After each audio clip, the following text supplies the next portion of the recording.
Olá, bom dia, boa tarde, boa noite. Espero que esse vídeo aí, quando chegar até você, te encontre bem, te encontre guardado, guardada, abençoado, abençoada pelo Senhor. É domingo, a nossa aula, né? Dia 19 de junho, e a gente está terminando, chegando ao final da nossa viagem pela história da redenção nos livros de sabedoria. Hoje é a nossa última aula. Semana que vem a gente começa uma nova etapa, é a parte 4, falando aí da volta para casa, o retorno do exílio da Babilônia, ou seja, a gente vai olhar ali aquele período histórico do povo de Israel após o exílio da Babilônia. Muitas lições para a gente nesse período bíblico importantíssimo da história do povo de Deus.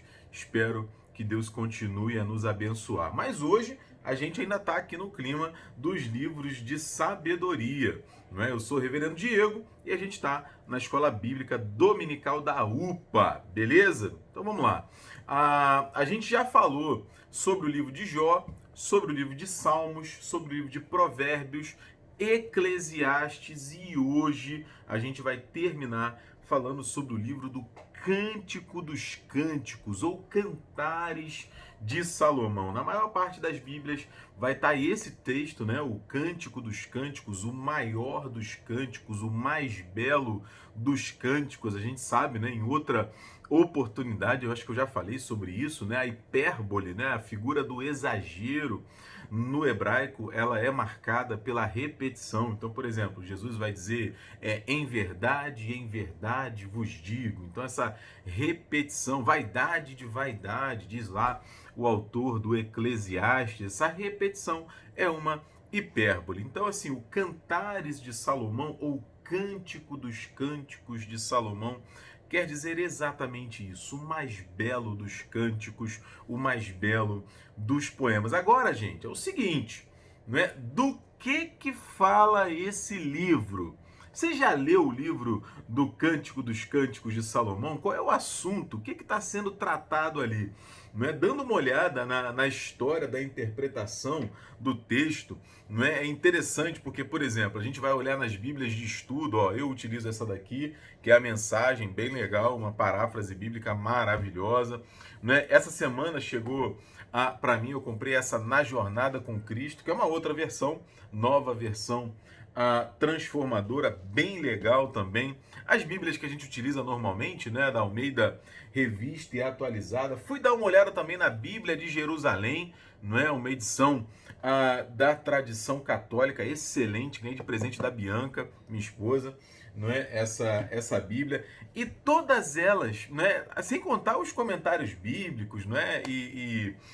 Os textos dos estudiosos que falam sobre isso. Essa é a grande pergunta a respeito do Cântico dos Cânticos de Salomão na história da interpretação bíblica. Do que fala esse texto? Qual é o tema principal? Pois bem, esse vai ser um dos focos da nossa lição nessa aula, né? A gente vai pensar um pouco sobre a história do texto, o significado do texto e, claro, né, o que ele tem a ver com a gente hoje, o que ele tem a ver com tudo da interpretação bíblica. E eu espero bastante que esse texto, assim, essa aula, né, ajude a gente a entender um pouco mais o livro do Cântico dos Cânticos de Salomão, desperte na gente o desejo de conhecer, de saber um pouco mais sobre essa parte tão poética, tão lírica, tão bonita da palavra de Deus e que às vezes a gente fica meio distanciado, beleza? Então vamos orar então para poder começar? Senhor, obrigado por estarmos aqui juntos para estudarmos a tua palavra. É a nossa esperança, é a nossa expectativa que fales ao nosso coração. Abençoa a gente assim, esclarece, Pai, a nossa mente. É a nossa oração, agradecidos no nome de Jesus. Amém, Senhor. Amém. Vamos lá então, vamos aqui primeiro, né, começar assim com essa reflexão sobre o que esse livro trata, de que Cântico dos Cânticos de Salomão está falando. Gente, essa é a pergunta da pergunta. Aqui na introdução da Bíblia de Jerusalém ao livro do Cântico dos Cânticos, o comentarista, ele chega a dizer o seguinte: não existe livro do Antigo Testamento, texto do Antigo Testamento, cuja interpretação seja mais controversa, mais complicada do que Cântico dos Cânticos de Salomão. De fato, né, a jornada desse livro, na história da interpretação bíblica, tem várias idas e vindas, muitas perspectivas, mas assim, principalmente, né, sobre todas essas ideias e alguma até confusão sobre esse texto, sobre a interpretação e o significado do texto, tem prevalecido três ideias, e a gente vai partir daqui, né? A primeira é que é um livro, e isso foi muito comum, muito utilizado na tradição judaica, né, na história da interpretação judaica desse texto, é que ele é uma metáfora, ele é uma imagem, né, ele é assim um símbolo da relação de amor, não é, de carinho, de afeto, de segurança, de salvação, de cuidado, né, entre Deus e o seu povo Israel. Então, assim, é muito comum no Antigo Testamento a figura de Deus como o esposo, como o marido, não é? E Israel como a esposa, não é? Como a esposa ali a guardada, a amada, não é? Essa é exatamente a palavra que a gente vai ver muitas vezes no Cântico dos Cânticos de Deus. Então, assim, essa é uma primeira perspectiva na história da interpretação. Uma segunda perspectiva, ela é decorrente também dessa, que na tradição da igreja, na história da igreja cristã, né, ou seja, depois do judaísmo, o livro ele traz essa imagem, essa metáfora, essa figura de Cristo como o amado, Cristo como o noivo, Cristo como o esposo, Cristo como o marido e a igreja como a noiva, como a amada, como a esposa dele. Aí fala desse amor, desse cuidado, desse apreço, desse afeto, né? E são imagens de fato muito poderosas. A gente vai ver isso tanto no Antigo quanto no Novo Testamento, bastante, né? No Apocalipse, por exemplo, a gente vai ver a festa das bodas, né? Ou seja, o casamento, né? A festa de bodas, quando a gente faz bodas de ouro, bodas de marfim, bodas está falando do casamento, né? O aniversário do casamento. No Apocalipse vai ter as bodas do Cordeiro, a festa de casamento entre Jesus, que é o Cordeiro, e a noiva, que é a sua igreja. Então, assim, sem dúvidas, essa é uma imagem também muito poderosa e que a gente encontra ali no livro do Cântico dos Cânticos também. Mas não apenas isso, né? E principalmente, mais modernamente, tem se buscado muito a compreensão, a leitura, a interpretação desse texto, falando sobre o relacionamento amoroso, apaixonado entre um homem e uma mulher, né? Entre o amado e a amada. E aí, gente, né? Diego, então qual é a principal? Qual é a melhor? Qual é a que a gente precisa seguir? Um dos princípios de interpretação bíblica, né? Eu gostei muito quando o reverendo Augusto Nicodemos, vale a pena dar um Google aí lá no Perguntar Não Ofende, bota assim, Perguntar Não Ofende, Cântico dos Cânticos, reverendo Augusto Nicodemos. Tem um videozinho dele ali de uns 3, 4 minutos, que ele ajuda a gente nesse ponto aqui, que é muito legal, porque ele traz uma das, como é que eu vou dizer? Uma das ferramentas para a gente interpretar a Bíblia é utilizar a própria Bíblia. Ou seja, você interpreta, por exemplo, um salmo à luz daquilo que o profeta e à luz daquilo que Paulo falou. Então, assim, você usa a Bíblia para interpretar a Bíblia, para entender o que o autor bíblico está dizendo. Não apenas isso, mas uma das ferramentas é essa, né? Agora, Cântico dos Cânticos é singular nesse ponto. É singular, porque a gente não vai ver Jesus falando sobre Cântico dos Cânticos, Paulo falando sobre Cântico dos Cânticos. Então, assim, o que fazer? Né? A gente pode pegar aí um caminho do equilíbrio, eu vou chamar assim. Né? O que seria esse caminho do equilíbrio? Diego, eu posso ler o texto como uma compreensão do amor de Deus pelo seu povo? Posso. O texto dá margem para isso. Né? Diego, eu posso ler o texto como a relação de amor entre Cristo e a igreja? Posso. O texto dá margem para isso. Diego, eu posso ler o texto de Cântico dos Cânticos como assim uma compreensão, uma explicação, uma sabedoria sobre relacionamento entre homem e mulher? Posso. O texto dá margem para isso. Né? A gente não precisa aqui ter uma dificuldade. Isso vai ajudar a gente muito. Isso vai ajudar a gente muito. Por quê? Veja, gente. E aí eu até puxaria a sardinha, assim, para usar uma expressão, né, comum aí que a gente costuma usar, não sei se você já ouviu, mas é relativamente comum, né? Para a questão da relação entre um homem e uma mulher. Por quê? O texto, né, assim, o gênero literário, digamos assim, ou seja, o tipo do texto é poesia, é narrativa, né, é uma carta e tal. Então, assim, o gênero do texto, a galera do Enem aí sabe disso melhor do que eu, né? É uma poesia. É um texto, sobretudo, que exalta o amor. Então, assim, digamos assim, fortes indícios, digamos assim, né, de que o texto ele tá assim, o autor bíblico inspirado por Deus, ele quer me ajudar, ele quer te ajudar a refletir sobre os nossos relacionamentos, sobre o nosso namoro, sobre o nosso casamento, sobre a nossa relação conjugal, sobre a nossa família. E isso, gente, especialmente quando o texto fala, e é uma coisa que eu não falei até agora, não é? Quando o texto usa ali metáforas, imagens, não é? Símbolos, inclusive de conotação sexual, não é? Do ato sexual ali entre o amado, entre o esposo e a amada e a esposa. Né? E é isso mesmo. Peraí, Diego, como assim? Conotação sexual? O que é isso? E tal. Calma, não precisa ficar vermelho, vermelha, com vergonha. Né? Não, não, não. A Bíblia fala sobre isso, gente. A gente que às vezes fica muito preocupado, e com razão, temos que ficar preocupados com esse assunto, mesmo que é um assunto importantíssimo para nós, não é? Mas a Bíblia fala sobre isso. A Bíblia fala sobre Adão e Eva tendo que crescer e multiplicar. Não é? Como é que crescia e multiplicava? Não dava, desculpa a expressão assim jocosa, brincalhona, né?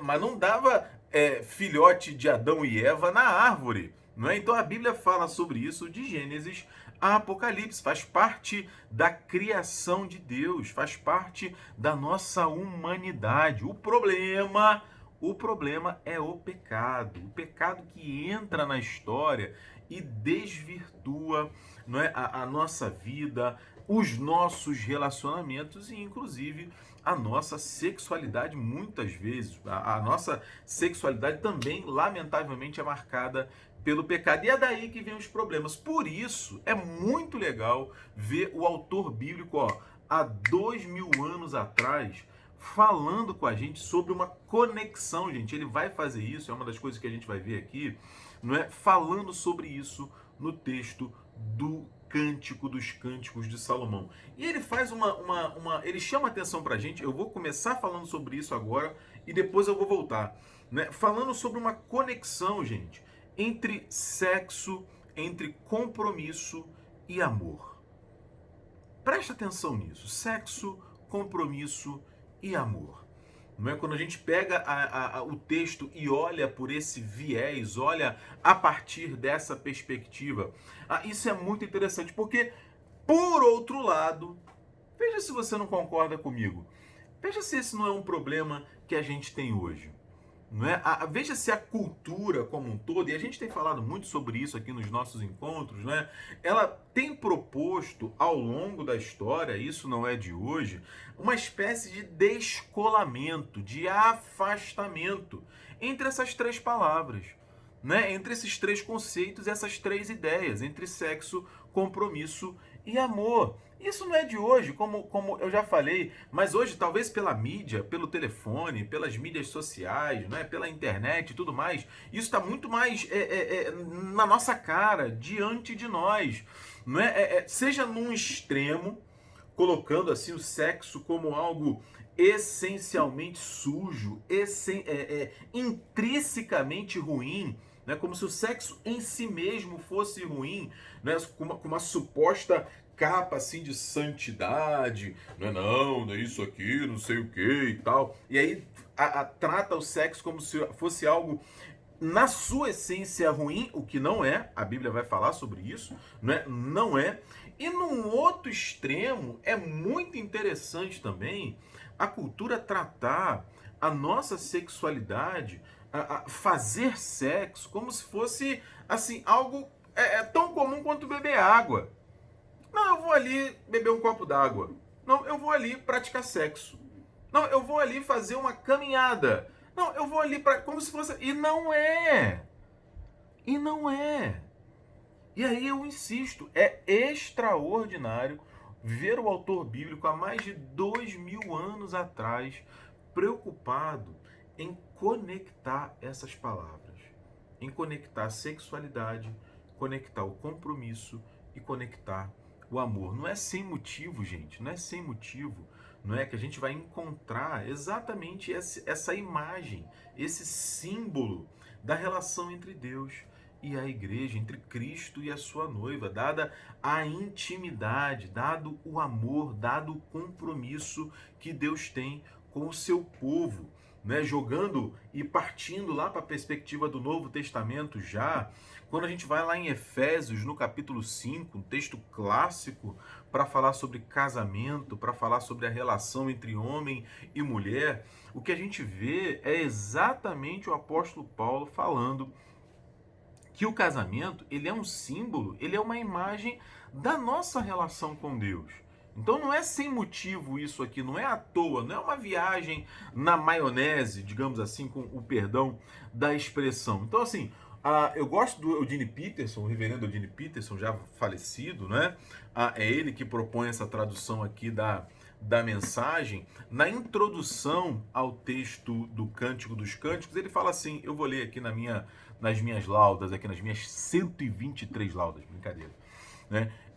Cântico dos Cânticos é uma testemunha convincente de que homens e mulheres foram criados física, emocional e espiritualmente para viver em amor.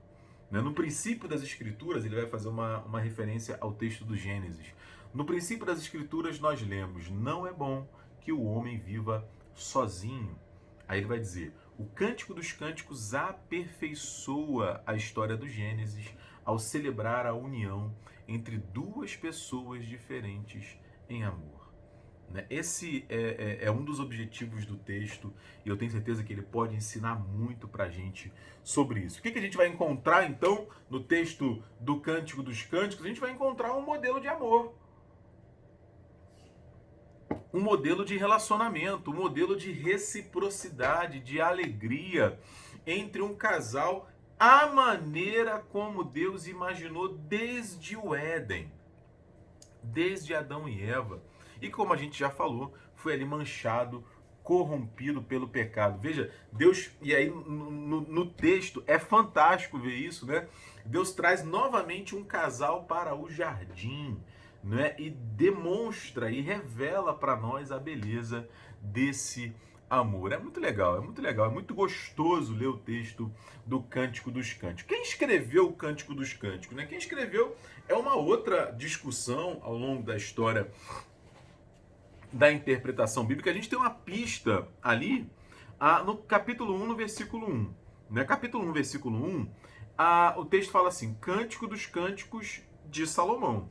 Né? Cântico dos Cânticos. Opa, Diego, então é do Salomão. Né? Se está escrito aí que é do Salomão, então é do Salomão. Pois é. Né? Pode ter sido? Pode ter sido. Não é? A tradição da igreja atribui ao Salomão o Eclesiastes, o livro de Provérbios, o livro de Cantares de Salomão. Ele pode ter escrito sem dúvidas. Né? Agora, sim, é difícil que, por exemplo, um homem que tenha tido 700 esposas e 300 concubinas, como a gente vê lá no primeiro livro dos Reis, no capítulo 11, no versículo 3, escrevesse assim com tanta veemência a celebração do compromisso e do amor. Então, assim, o Salomão era um homem sábio, é possível que ele tenha escrito algumas partes do texto, não tenha dúvida, mas tudo indica que ele é um texto mais recente. Salomão está lá no século 10 antes de Cristo, mais ou menos. Tudo indica que ele é um texto mais recente e que pode ter sido uma homenagem ao Salomão. Contudo, não está descartada a possibilidade da autoria do Salomão. O mais importante, que a gente sabe, né, como parte da Escritura, é um texto inspirado por Deus. É um texto que Deus inspirou os seus autores para falar ao nosso coração, para nos ensinar. Né? E não podemos esquecer, é um texto de sabedoria. Ou seja, Deus está querendo, através dele, trazer lições importantes para a nossa vida e, sobretudo, para a nossa vida prática, para o nosso dia a dia, para as decisões que a gente precisa tomar. No caso do texto, algo muito importante, ainda mais para a gente que está saindo da adolescência, chegando na vida adulta, né, para os nossos relacionamentos, a gente começa a pensar em namoro, começa a pensar em noivado, começa a pensar em casamento. E aí, como que eu faço isso? Não é? Quais são os parâmetros? Não é? Como que eu faço as minhas escolhas? O que que eu tenho que observar? Né? O que que eu preciso cuidar? Esse é um texto que nos ajuda e nos ajuda muito nesse propósito. E aí, então a gente já falou sobre do que se trata, não é? Sobre qual é o tema, quem escreveu. Agora a gente vai para a segunda parte do nosso encontro aqui. E a ideia é a gente pensar assim: por que eu preciso ler o livro dos Cânticos de Salomão hoje? Qual é a razão de ser desse texto para a minha vida? Por que isso é importante, Diego? Né? Um texto tão antigo, o que ele tem para dizer para mim hoje? Bom, eu vou trazer aqui 3 motivos, né, que foram compartilhados num artigo do pastor Aaron Menikoff, né, que é pastor ali em Atlanta, na Geórgia, na igreja Monte Hermon, Monte Vernon, não lembro agora. Né? Mas eu posso dar depois o endereço do link. Tá no Voltemos ao Evangelho, um artigo bem legal. Eu usei o artigo dele, tive algumas ideias ali a partir do artigo dele, achei muito interessante. Ele faz exatamente essa proposta, né? Por que ler o texto do Cântico dos Cânticos de Salomão hoje? E a partir do texto dele eu quero trazer algumas contribuições aqui pra gente. Né? Primeiro, gente, além das 3 que eu vou dizer, tirando essas 3, a uma é óbvia, né? Porque é a palavra de Deus. Né? Então, assim, Diego, por que eu tenho que ler a carta de Judas? Por que eu tenho que ler o Levítico? Por que eu tenho que ler o Deuteronômio? Por que eu tenho que ler os Salmos, o Obadias, o Zacarias? Porque é a palavra de Deus.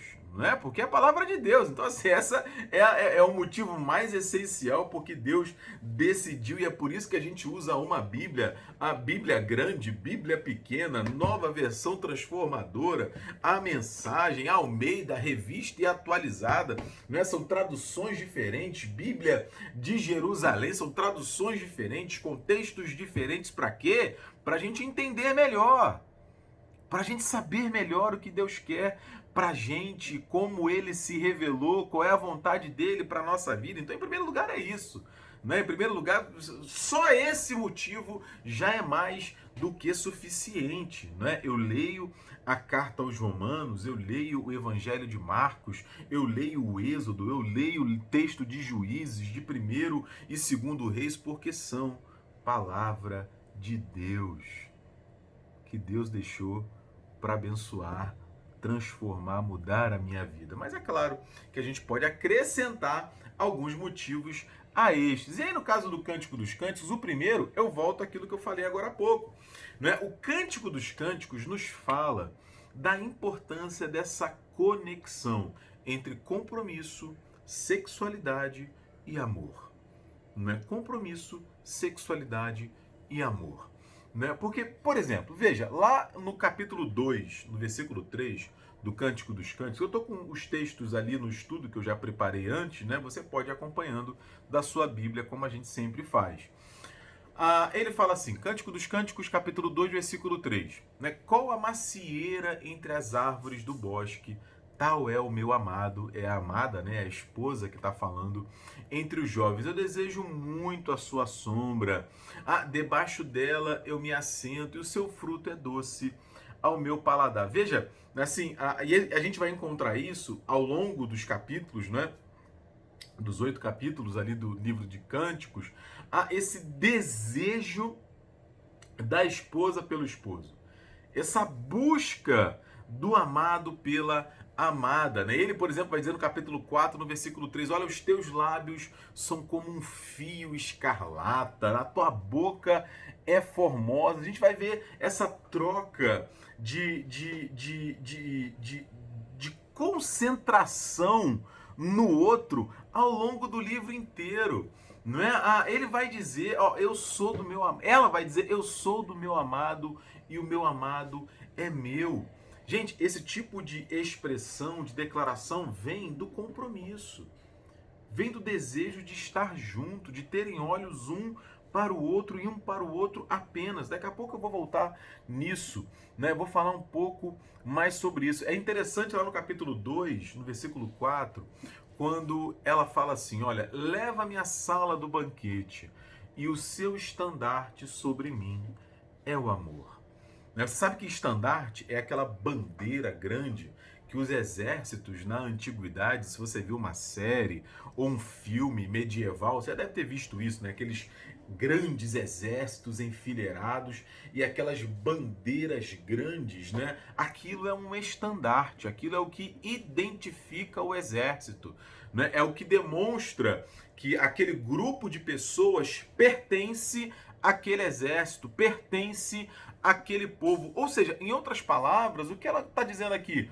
Né? O teu estandarte sobre mim é o amor. Né? Por causa do nosso amor, né? Como uma bandeira que nos une, que nos conecta, eu pertenço a você e você pertence a mim.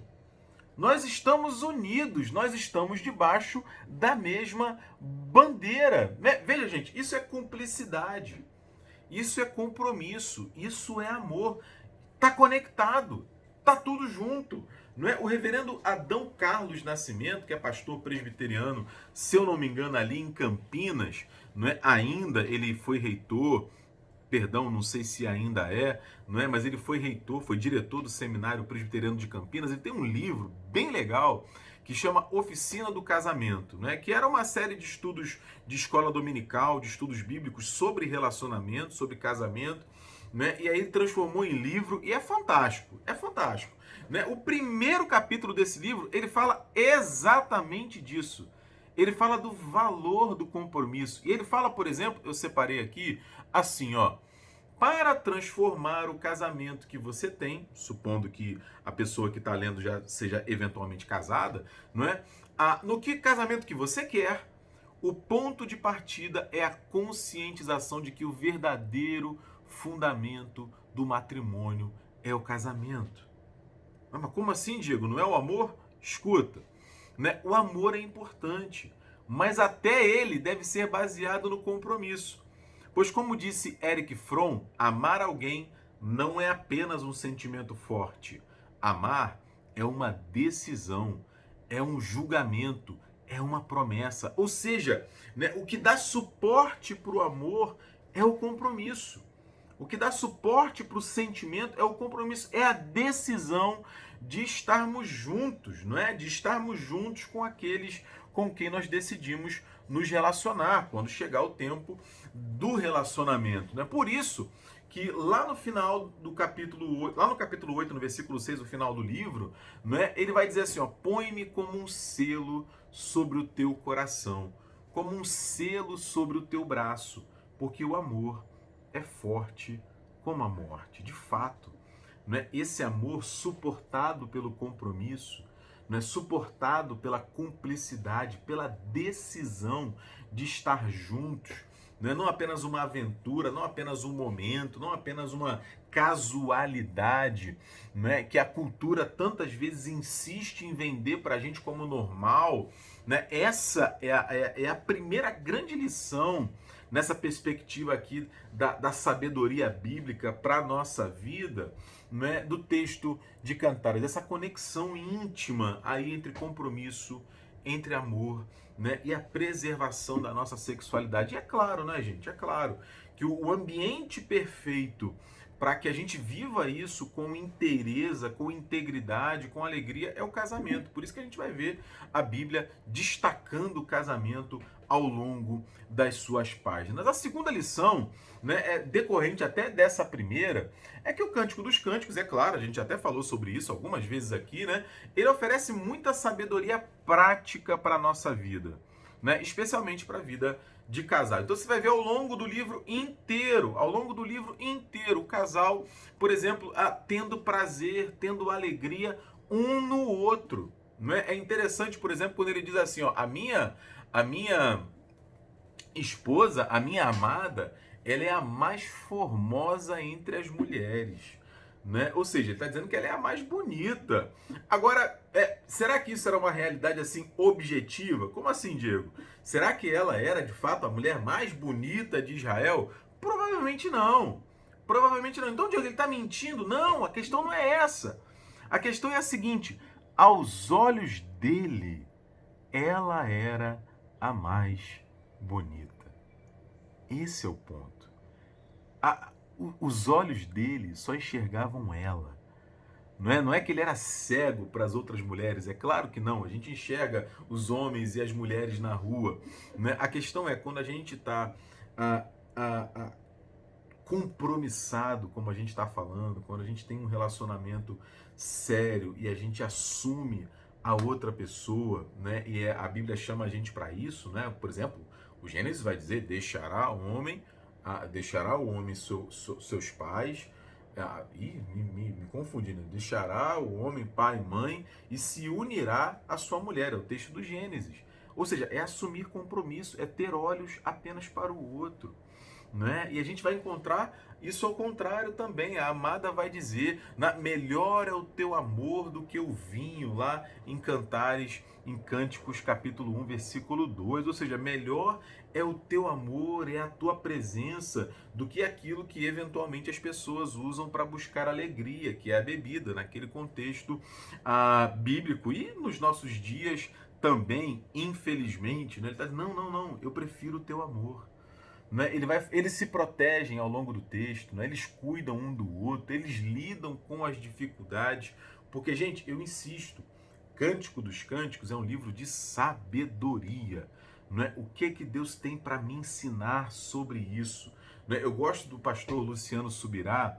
Ele tem um livro que fala sobre criação de filhos, né? É Como Flechas, o nome do livro. E aí ele fala uma coisa muito legal, né? A gente precisa pensar em como cuidar dos nossos filhos mesmo antes da gente casar. Por quê? São coisas que a gente vai... Como assim, Diego? Eu vou pensar em filho se eu nem casei ainda, se eu nem namoro? Não. Usando essa reflexão, não, Diego, mas eu tenho 13 anos, eu tenho 15 anos, eu tenho 12 anos. Né? É essa hora que eu estou amadurecendo, que eu estou crescendo, que eu preciso pensar. O que Deus tem para a minha vida? Qual é a vontade de Deus para o meu namoro, para o meu noivado, para o meu casamento? O que Deus deseja para mim no meu trabalho? Como é que eu vou cuidar dos meus filhos? Porque veja, gente, né? A gente está caminhando para o final da aula, tá? A gente faz isso para trabalhar, por exemplo. Pensa por um instante, né? Pode ser que agora você tenha decidido a fazer a faculdade de Direito. Você vai ser advogado. Cara, para a gente chegar na faculdade de Direito, primeiro a gente teve que aprender a ler e escrever. Beleza? Aí você foi para o ensino fundamental 1, da primeira à quinta série. Depois você foi para o ensino fundamental 2, do sexto, agora é ano, né? Do sexto ao nono ano. Depois você foi para o ensino médio, né? Do primeiro ao terceiro ano. Aí você não chegou assim, não. Nunca estudei na vida, vou cair na faculdade. Não.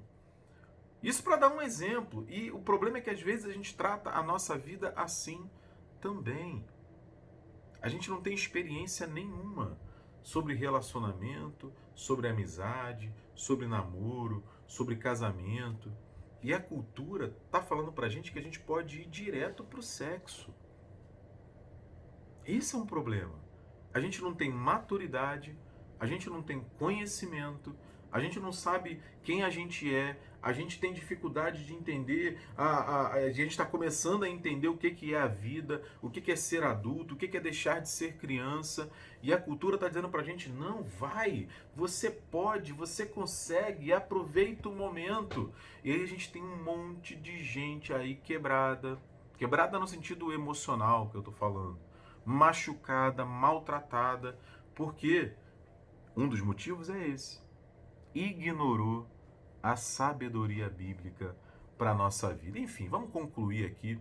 Né? A gente conclui, e essa é uma das coisas especiais do texto do Cântico dos Cânticos também, lembrando que ele, como eu falei lá no começo da aula, ele é um spoiler. Né? Ele é assim, antigamente se dizia um avant-première, não é? Uma pré-estreia, né? Uma demonstração, uma degustação do que vai ser a nossa vida na eternidade. Porque assim, por mais que a gente desfrute de muita coisa boa aqui, e tem muita coisa boa para a gente desfrutar, né? A gente sabe que a Bíblia promete para a gente uma eternidade perfeita. Então assim, Deus traz de volta um casal para o jardim, né? E nas várias imagens agrícolas, né? Várias imagens ali da fauna, da flora, né? A gente vê retratado o amor entre o esposo e a esposa, né? Assim como um anúncio daquilo que a gente vai desfrutar na eternidade com Deus e que a gente já pode ter agora algum vislumbre, né? Chegou o tempo da maturidade. Chegou o tempo do relacionamento, do namoro, do noivado, do casamento, né? Deus tem uma direção para nós sobre como a gente pode desfrutar de tudo isso da melhor maneira possível. Então, sim, posso ler o Cântico dos Cânticos como uma figura, como uma imagem da relação entre Deus e o seu povo? Posso sem dúvida, né? Há muito amor, muito compromisso, muita cumplicidade. Posso, Diego, ler esse texto como uma relação entre Cristo e a igreja? Sem dúvidas, né? O texto dá margem para isso. E eu posso também ler esse texto procurando, buscando, compreendendo como que eu, Diego, posso ser um marido melhor para a Bianca, como que a Bianca pode ser uma esposa melhor para mim, como que eu posso ser um pai melhor para os meus filhos, como você que está aí com 12, 13, 14 anos, pode pensar, pode imaginar no seu futuro como ser um namorado, um noivo, uma noiva, um esposo, uma esposa, segundo a vontade e a palavra de Deus. Deus abençoe você e te ajude, que Deus me abençoe e me ajude a compreender um pouco mais a sua vontade e a sua palavra. Vamos orar para terminar então? Senhor, obrigado. Obrigado porque essa é uma ferramenta extraordinária, Pai, que nos permite conhecer um pouco mais do Senhor e da Tua palavra.